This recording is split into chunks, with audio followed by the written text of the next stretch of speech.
আজকের ভিডিওতে আমরা দেখব কিভাবে টুইটার অন করতে হয়। সেজন্য প্রথমে সেটিং এন্ড প্রাইভেসিতে ক্লিক করবেন, তারপর সেটিংসে ক্লিক করবেন, তারপর প্রোফাইলের উপর ক্লিক করবেন। ক্লিক করার পরে এখান থেকে পাসওয়ার্ড অ্যান্ড সিকিউরিটির উপর ক্লিক করবেন, তারপর এখান থেকে টুইটার অথেন্টিকেশন উপর ক্লিক এবং আইডির উপর ক্লিক করার পর এরকম একটা পেজ এসে এই সমস্যাটা বর্তমান হচ্ছে। এই জন্য দেখবেন উপরে কোড যায়, ওই যে জিমেইলে কোড যায় উপরে শো করবে আপনার যে কোন জায়গায় কোড যাচ্ছে, সেখানে যায় কোডটা আনতে হবে। তো আমার দেখতে পাচ্ছেন যে জিমেইলে কোড চলে এসে কোডটা কপি করে নেব, নিয়ে এখানে পেস্ট করে দেবো। পেস্ট করে দেওয়ার পর কন্টিনিউতে ক্লিক করব।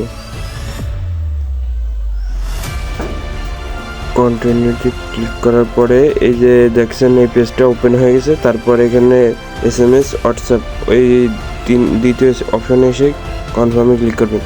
এখানে এই পেজে নিয়ে আসবে। এই পেজের থেকে আপনার ফোনে যে কটা নাম্বার থাকবে শো করবে। আমার ফোনে একটা আছে তাই একটা শো করছে। ওরপর টিক মার্ক করে কন্টিনিউতে ক্লিক করবেন। কন্টিনিউতে ক্লিক করার পর আমার এই যে হোয়াটসঅ্যাপে কোড চলে এসে কোডটা কপি করে নিয়ে গিয়ে এখানে পোস্ট করে দেব। পোস্ট করে দিয়ে নেক্সট বাটনে ক্লিক করব। নেক্সটে ক্লিক করার পর আপনার যে ফেসবুক পাসওয়ার্ড আইডিতে যে পাসওয়ার্ড আছে ওই পাসওয়ার্ডটা বসায় দেবেন, টু ফ্যাক্টর অন হয়ে যাবে।